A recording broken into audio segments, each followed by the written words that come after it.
All right, so welcome everybody to week number 2. First of all, give yourselves a big pat on the back, okay, because you guys are here and you made it through the first week. So I'm not sure exactly how many people probably are not with us after the first week, but I would guess that there's some that have not made it to week number 2. So congratulations to all of you guys that have made it this far. So my name's Becky Wolfinger, and of course I'm a director with the Pampered Chef, and I live up here in Shippensburg, Pennsylvania, where it's still ice on the ground and cold.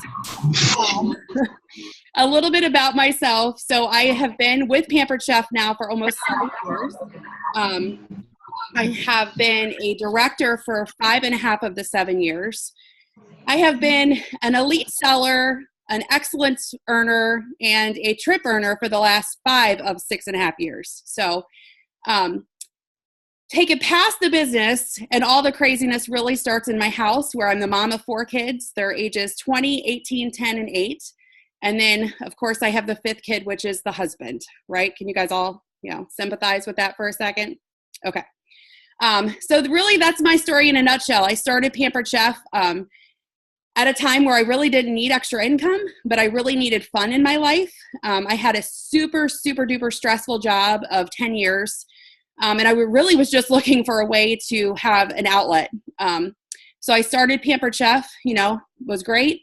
I walk into work after 10 years of having my career job about 4 or 5 months later and lost my job. So I was very, very blessed and thankful that I had Pampered Chef, because literally in a 24-hour period of time, we went from a 6-figure income to poverty level, okay? So had I not taken the opportunity to start Pampered Chef when I did, I have no idea where I would be or my family would be 6 years later. So that's my story, and I'm sticking to it. What you got, Miss Kelly? Oh, I just met you, and I so like you already. Okay, so all right. So I'm Kelly, and I have only been with Pampered Chef since mid-November, and I promoted to director this month. And I'm much like Becky in the fact that I am 41 and I have 4 children, single mommy, ages 21, 20, 17, and 9. And I started with Pampered Chef. I booked a party off a girlfriend and to help her out. And I had a successful party, and I thought, what the heck? Instead of getting a second job, why don't I try this? And lo and behold, here I am. And I love it. I love it. Yay! So we're going to talk about virtual party bookings, and I'm going to give Trish a big kudos here because I'm following her protocol per se with getting bookings. Because actually, at the end of my 3rd month, I was at like a standstill. I had no bookings, and I didn't know how to get out of my circle. And Trish made the recommendation, to try what she does, which is, and I do mostly virtual parties. So for me, that's just what works out for most people. I've had my first in-home show, which went very well, but mostly it's virtual parties. And I am good at interacting and doing well with them. So my recommendation would be to definitely personalize it. Get personal with people in the party. I always go live the first day in the party and just kind of introduce myself. Hi, I'm Kelly. Yada, yada, yada. I'm with Pampered Chef since whatever. And I tell people a little bit about myself, and I thank the host for hosting. And I give them the host specials and the guest specials, and I just make it clear that if they need to reach out to me, my information is in the description, and they can PM me, contact me via my cell phone, yada, yada, yada, however. And I also encourage them to interact in the party as well, whether it's go live, post photos, videos, whatever. And that goes a long way. It's just like you want to make sure that those people feel like you're in the same room as them, because if you do not, it's not going to be successful. So I actually have a post. I don't know if anybody has seen it, but it's an old lady with her glasses kind of tilted down, and it's like, hello, is anybody out there? So if I have a party that nobody's really interacting, I put that on there and people start interacting. I also do like the ugliest spatula contest to get people interacting. That usually works very well. Some people will post like, hey, what about a whisk? Can we do a whisk? I'm like, post whatever you want. Let's see what you got. And that seems to go well too. Commenting on posts. You got to comment. Liking the post is not going to go anywhere. You got to personalize it. I'm trying to think of an example. I always just try to interact with comments at least on 3 or the 4 posts out of the day, just to kind of personalize it. And a lot of people usually reciprocate, and they participate as well. And I try to do recipes, products, cooking tips. I try to experiment with that and not just focus on one thing. I try to have a little bit of each day. I'm just trying to go really fast so you can talk. Okay, so when you get down, for me, I do Saturday through Saturday. And when I get down to Friday morning, I will friend request those people that said they were going to the party and or are interacting in the party. And I just send them a friend request. Most will then, at that point, accept the friend request. And later that evening, I will send out a message. Thank you, Trish, by the way. So it'll just say, hey, blank, I just wanted to thank you so much for joining in on the virtual party and ask if I could interest you in having one of your own. The virtual party would be just like Heidi's party, and I would love to spoil you with free and discounted products. I will send you a host packet, and I will set everything up. Your only job is to invite your guests. When I let you know the party is all set up, and participate in the party. I even send daily tips to help you with what to post, and Heidi will get an item for 50% off at your party when the party qualifies just for booking a party from her. Can I put you down for a future party in May, June, or July? I always use the next 3 months because I want to focus on the next 3 months. Because you usually have the specials, and I'll ask if they say yes or however they respond, I will send them the specials for the next 3 months. And I have been getting consistently, thank you again, Trish, getting out of my circle was really a struggle for me, but I've done it, and I've been getting consistently 2 or 3 bookings, if not more, off each virtual party. And usually they're within the next 2 months. So it's working out really well for me. I mean, I do have some people that say, I already have a Pampered Chef lady. I definitely don't want to take that from them. And some people that just say, no, I don't want to. And I'll ask, well, can I reach out at a later time? Maybe a later time will work for you. And they're totally agreeable with that. So, and my last suggestion would be exceptional customer service. Customer service goes so far in any business, any way, shape, or form. If you have exceptional customer service, you are going to thrive in any business. And end it with a personal touch. How can you make that person's day? How can you make that person feel special? Just personalize it. Personalize it goes a long way as well. And my favorite quote, I have to share this because this has been so true with me. If you want something you never had, you have to do something you have never done. And that's going to kind of come into our homework assignment.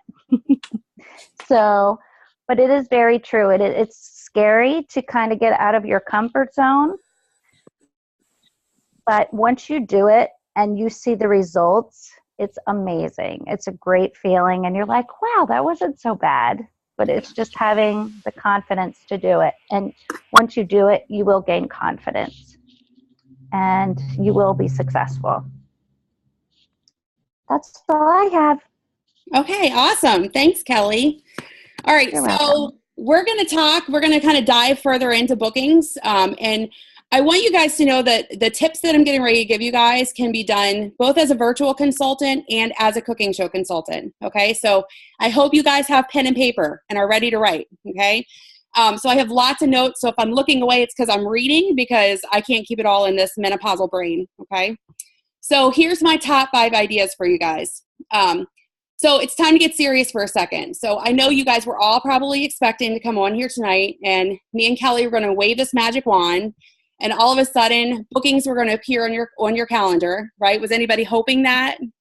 Probably a nod, a couple nods. Well, it's not going to happen, okay? The thing I've learned in the last almost 7 years is that if you want bookings, you have to work for them, okay? Not the word that you want to hear, work, right? But that's what we do. If you treat this business like a business, then guess what? You have to work just like in any other business. So I'm going to walk you through what I would consider my top 5 ways of how I keep a full calendar. On average, personally, you should know I'm a diehard cooking show consultant. I do on average about 100 cooking shows a year. And then on top of that, add in virtual parties. Okay, so what I'm telling you are things that I personally do in my business, okay, to make it a success. So number 1, it all starts with really, really good host coaching, okay? So I know you guys have all heard your leader say, the leader sets the pace. Well, the same can be said by your cooking shows or any kind of shows, that the consultant sets the pace. What do I mean by that? You are in control of the time and energy you put into host coaching. Believe it or not, most people do not know how to have an amazing party, and that's why they have us. We are the experts. They trust that we know what we're doing and that we're going to walk them through everything that they need to know how to do.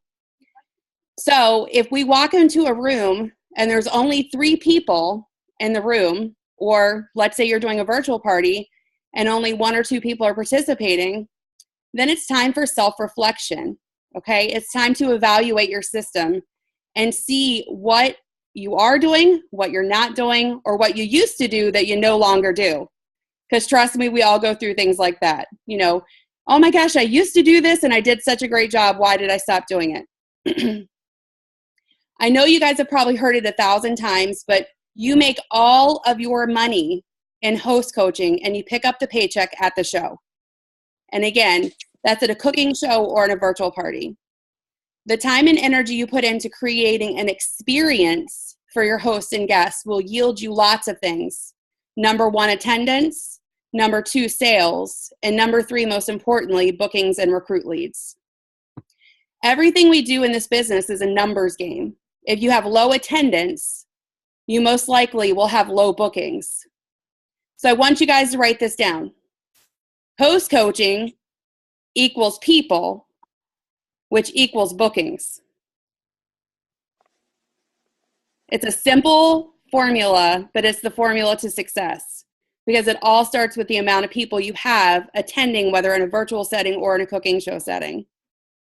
So number 2, use your host as your secret weapon, okay?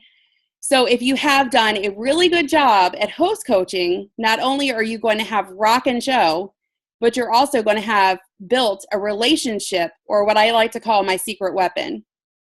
You need to communicate to your host that you as a consultant have a goal also, and your goal is to always find new business.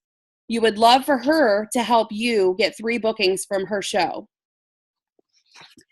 I can just tell you guys that when you've built a connection or a relationship with a host, whether in a virtual setting or a cooking show setting, they're typically going to bend over backwards for you as you do for them. Okay, so it's all about that relationship. So something I like to ask my hosts to do ahead of time is ask them who will be the 3 people coming to the party that are most likely to book shows.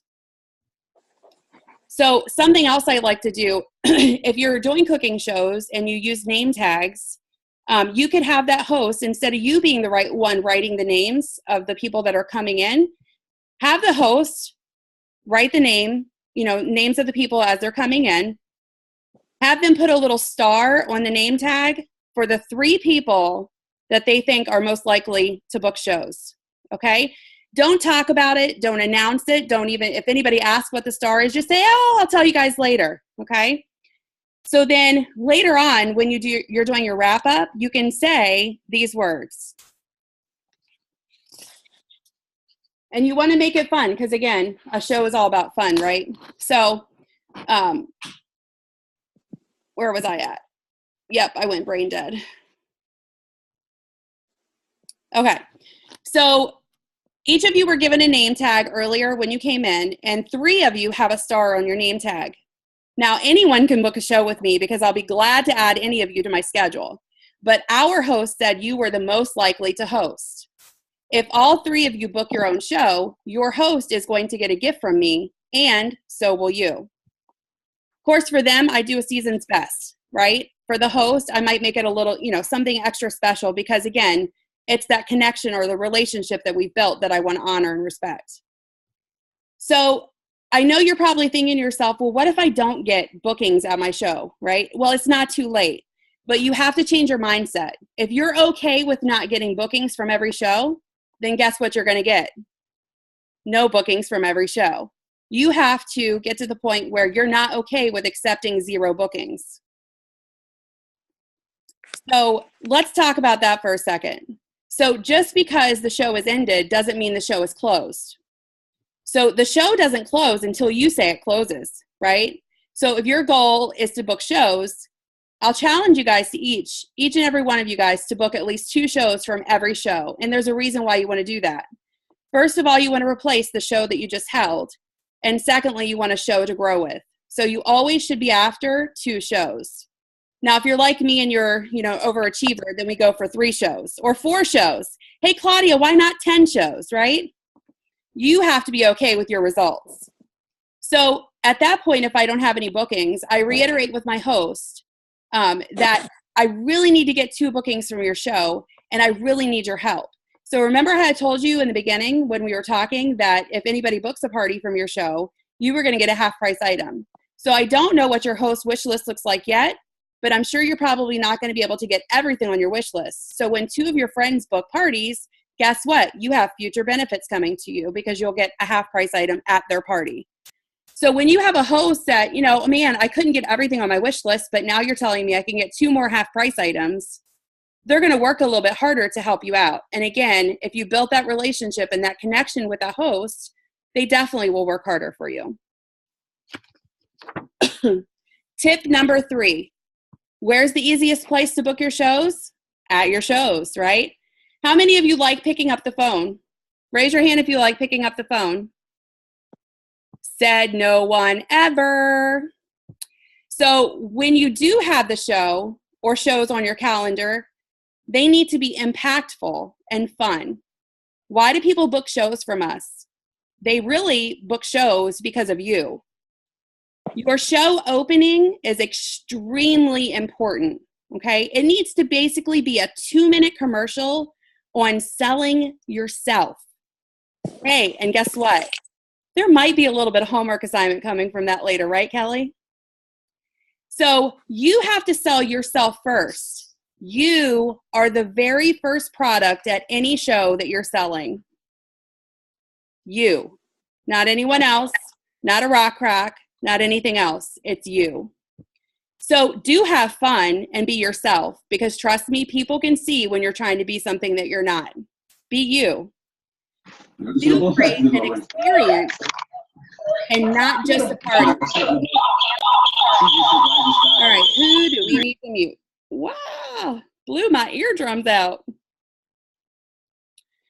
Okay, so do create an experience and not just a party. Okay, party, yeah, it sounds fun, but when you throw in a theme in there, or it sounds like it's going to be an experience versus just being a show or a party, make it memorable, right? Everybody wants to leave something that they've given their time to with memories. So we are in the business of making memories. Imagine, this is the last part, okay? Don't be afraid to ask everyone. Everyone. We don't decide who gets to have a party or doesn't get to have a party. We don't get to decide who gets this business and who doesn't get the business opportunity. I want you guys to all imagine you're doing a full service checkout and you're the only person in that line of people that doesn't get asked to host a show or doesn't get asked to become a consultant. How would that make you feel? Do you think you would want to then book a show with that person or become a consultant in the future with that person? Probably not. So never make that decision for anyone else. Let them make that decision for themselves, okay? Number 4, you need to sell the benefits of the products, not just the features. Features tell and benefits sell. Do you know the difference between the two? Because there's a huge difference between the two, benefits or features. So features are the small details, the boring stuff. Oh, it's dishwasher safe. It can go in the oven at up to 450 degrees, blah, blah, blah. The benefits are all those little reasons that people in your crowd need this product. What can it do for a mom of 4? How can it put dinner on the table in under 30 minutes? Those are benefits. When you sell the benefit, you also, at the same time, create the desire. We have to create desire for our products. Our number one job as consultants is to create a desire for our products. I know some people would be afraid to try to market or sell the high price tools because, let's face it, we are all guilty of prejudging people, right? No matter whether, they would never want to host a show with me. Oh my gosh, they're too busy. They would never want to join my team. We also do the same thing when it comes to selling high price tools. Oh, they could probably never afford that. But really, that should be our main focus at every show is the high price tools. I'll tell you why. Because most people cannot just afford to outright buy them, but they can afford the small things. And they can also afford a cooking show or a virtual party because they're out nothing. So always spend your time on the big stuff. The power tools and that desire for them is where you will get your bookings at. So number 5, plan your recipe around the specials. We as consultants should always be planning, right? That is our job. We plan parties for a living. We plan everything that we do, okay? So how many of you know what the May specials are and the June specials are? Okay, so I know we run across a ton of great recipes. They're always all over Facebook, but not every recipe is a great show recipe. There is a difference.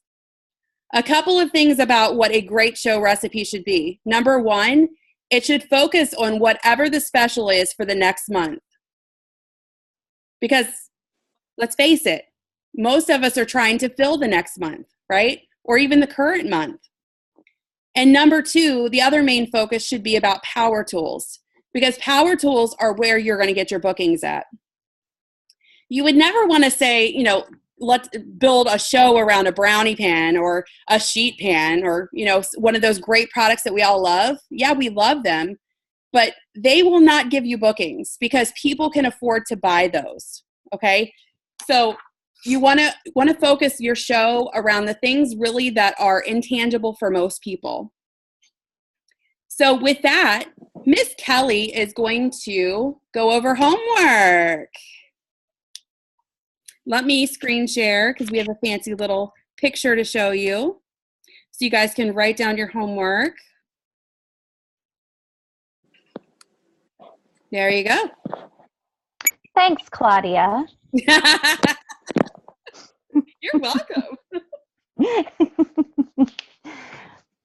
Okay, so you did really well. Thanks. I had a paper that I typed up and I totally didn't follow it, so I apologize. Okay, so nobody's going to like this. I didn't like it when I was told to do it, so you're probably not going to like it either. But It's the time homework to is going to, yes, this is where that quote comes in. If you want something you never had, you have to do something you have never done. And that is totally accurate. Okay, so homework is going to be, okay, so if you're not somebody that likes to be put on the spot like me, and some of you probably don't know this, but neither does Claudia, which I didn't know until she shared that with me, but I would have never known that. But clearly you can tell I don't like it. But I know I've heard other people in my training say, go live. It makes such a big difference. And I'm like, oh my God, what do I say? What if I mess up? Oh my God, what do I talk about? Your head starts spinning. Kind of write a script, something like an outline, and say, this is what I do. Hi, everybody. This is Kelli. Thank you for joining us at whoever's party. This monthly special for customers is yada yada. Spend $75, get whatever. And if I have the product, I will show the product and how it works. Your host, Heidi, has this incredible opportunity to get this item or this item that she's looking forward to getting at 60% off just for hosting a party. If you have any questions, concerns, I'm here, reach out to me, blah, blah, blah. And most importantly, have fun and interact in the party. That's simple. 1 to 2 minutes. And if you don't want to go live, you can YouTube it. You can record your own video and post it on each and every party. That's homework. What do you think? Okay, so on top of that, we have 15 contacts. Remember, contacts are considered a two-way conversation. You guys need to listen to Abundant Bookings with Missy Ellitz and Susan Warshay, and here's your, kind of directions to it. So it's in Pampered Chef University, under bookings, and then under peer sharing. Remember to share your takeaways on the DBC group. So like Kelli said, you are to craft your commercial. Share a 2-minute video on the DBC group, either pre-recorded or live, of your story. Okay, so what would your opening look like of your party? That's what we want to see. Share on the DBC group how you are going to start creating desire during your parties for the business opportunity. And then complete your weekly call no later than next Wednesday at midnight with your director. So with that, we have like 10 minutes to spare. So if you have questions, now's the time.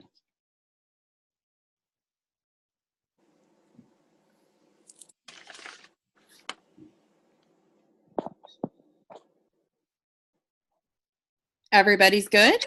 No questions? Everybody's got a full calendar? When you friend request everybody,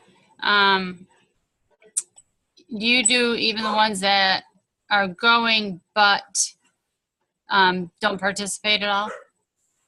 Yes, I do. I do, and actually some of those people are the ones that book parties but can't afford to purchase anything, is what I'm noticing. So, yep, I do.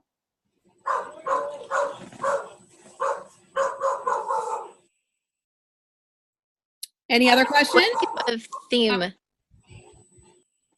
What was that? What type of theme would you do, like in a party?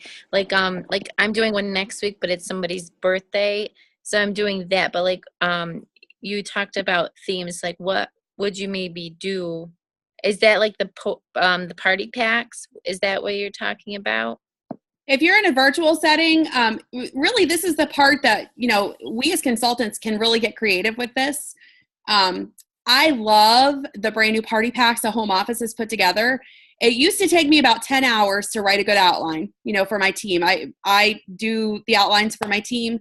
It would take me about 10 hours, and I've gotten it down to about 2 to 3 hours now because the graphics are all available to us. So I just actually wrote a fiesta theme Okay, so it's all centered around Fiesta because we guess, Cinco de Mayo is on May 5th. And so, it's a perfect one to kind of lead into May with. It shows a, great variety of products can be shown with that theme. Really, I would say kind of think about what's seasonal. This is a great time to do anything Fiesta, anything grilling, really, any kind of meal prep or healthy prep. Because we're getting ready to get into spring and summer where you're going to have fresh vegetables, out the yin yang. So just think about what you are typically doing. And most of the time, that's really what your customers are also going to be doing.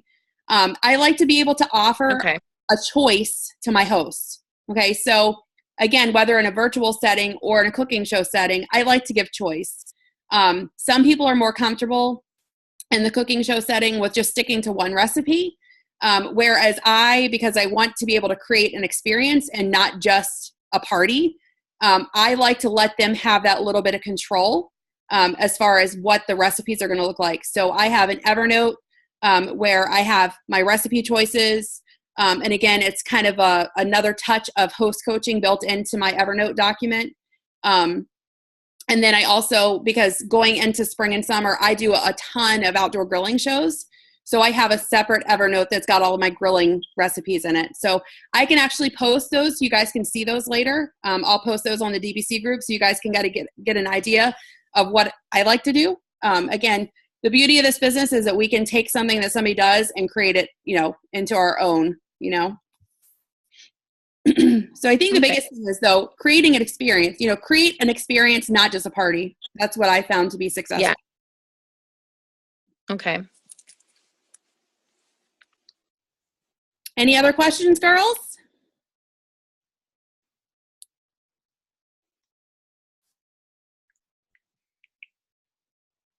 Everybody's so quiet. Oh, my goodness. Okay. Well, I guess if nobody else has any questions, I'm going to go ahead and stop the recording.